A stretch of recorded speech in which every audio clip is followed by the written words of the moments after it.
Hey guys, it is Christine here. Welcome back to my channel. If you're new, I'm a mom of 3. My kids are 5, 3, and 1, and I share homeschool content on this channel. Today I'm going to be talking to you about how I homeschool and work from home.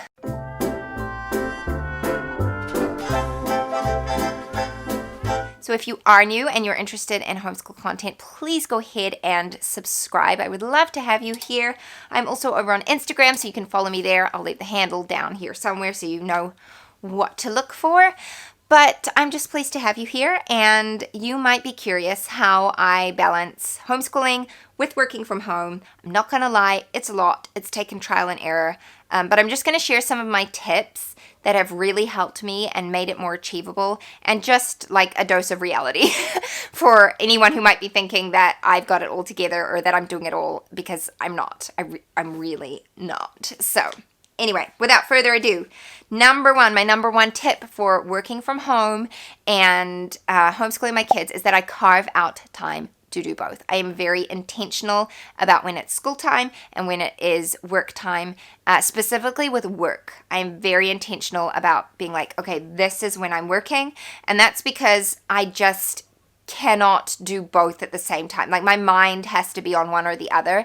Otherwise, I don't do either well. And so I just highly recommend that you do like a block schedule and you figure out when working from home is going to work for you, when you're going to fit it in, and just block off that time. Also, you're probably going to hear my kids in the background. I think they're currently fighting outside, so sorry if you hear that. They'll work it out. Number 2 is figure out when you work best. So some of us, like my husband, are night owls. I am not a night owl. I am an early bird. That is when I work best. It's when my mind is most alert and ready to focus on things. And so I get up an hour before my children in the mornings. I get up at 6. They're allowed up at 7. They have like little clocks in their room. Well, my son has just a normal clock and he knows when it's 7 o'clock. My girls have a special like toddler clock that tells them when it's time to get up. And so I know that I have a solid hour of work time, and I get more done in that hour than I do in like 3 hours in the afternoon when they're awake and I'm trying to balance the needs of both things. So if you can figure out when you work the best and like fit your work time in there, you will get so much more done. Number 3 is to have flexibility. And I do this more with my homeschool than I do with my work, although there is a lot of give and take. For instance, my husband was away and I could not do it all without his support and his backup, and therefore work just like put on a back burner for that week. I got what I needed to get done, but everything else was just sort of put aside, and that's fine. Like, there are going to be times where you have to do that. Whereas with homeschooling, what I tend to do is if I have to get a work project done or something has to happen, homeschool can sort of fit in whenever in the day. We can make that work, and that can be a lot more flexible. So don't feel like you have to hyper schedule your day and you have to have things done at this time and that time. I know that there are some things that have to happen like that, and I encourage you to like write those down and be like, okay, these are our set times in the day, and then just be flexible and work everything else out around those times. Flexibility is like invaluable. Number 4 is to take breaks. And I have been really, really bad at doing this in the past, where I just feel like if I stop, then everything's going to fall apart. And I don't mean like taking a break from like parenting my children or anything like that, although it's still good to book in holidays a couple times a year. If you can get babysitters, that's highly recommend that as well. But as far as work, because I work for myself and I work from home, it's like when I'm not working, nobody's working, and so I feel like everything's going to fall apart. In actual fact, that has never happened. Every time I've taken a forced break because I've been burnt out, my business is carried on as usual. And of course, this is dependent on what kind of business you're in. I'm in the blogging online world, and so a lot of my income is passive, or at least like I make income 7 days a week. It doesn't matter whether I'm working every day of the week. And that's just the nature of the business that I'm in. But I encourage you, no matter where you are in the industry and whatever business you're in, to schedule breaks. You need the time off, And it is so important to book that in, because you will burn out otherwise. I mean, I have 100% done that to myself. And then it's ended up that I've needed like a month-long break, as opposed to just taking regular like 1-week breaks, maybe 4 times a year. And I could have been more productive and felt less burnt out. So I encourage you to take breaks. And then number 5 is to make use of quiet time. So my kids have 2 hours in the afternoon where the toddler's napping and the 2 big kids occupy themselves, whether that they're playing outside. A lot of the time that's been the case lately because the weather's so good. Or they will go to their rooms and play quietly with toys.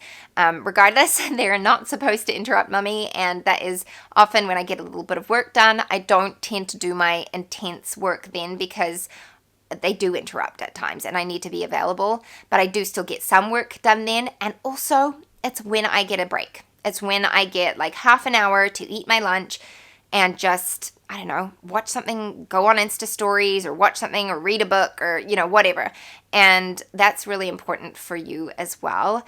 You need to work in those breaks. You cannot be like alert and available to everyone 24/7. That's just not feasible.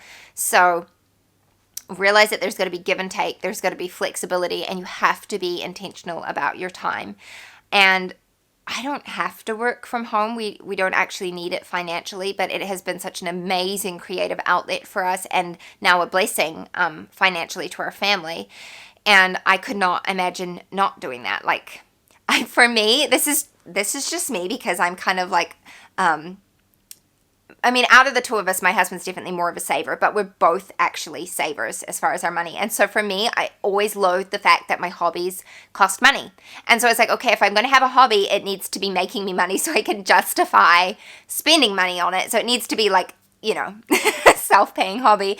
And thankfully, that is what my business turned into, and then turned into an actual job with a good steady income. So, that's just my personality and how I work. I was just like, I can't keep spending money on stuff that's not making me money. But yeah, that's just, I am very, very thankful for the industry that I work in, and the flexibility and the creative outlet that it is for me. So I hope that this was encouraging for you. I hope that you got some tips from it, but just know that there are days where I get no work done. There are days where homeschool is subpar because my attitude's not right, or my mind's in too many places. And as my husband will say when he looks at me and sees the stressed out look on my face, honey, close the tabs, because he can just see all of the computer, you know. I mean, if you look at my computer, I have 4 different windows open, like different users on Chrome, so that I don't get things mixed up. And then I probably got like probably about like 10 and 15 tabs open on each one. So that is how I work. I'm curious, are you the same? Do you have like a million browser tabs open when you are working? Curious to hear from you. Leave it in the comments below. Thank you so much for watching, and I'll see you next time. Bye-bye. The world had more of your smile. What if the wind could spread your love?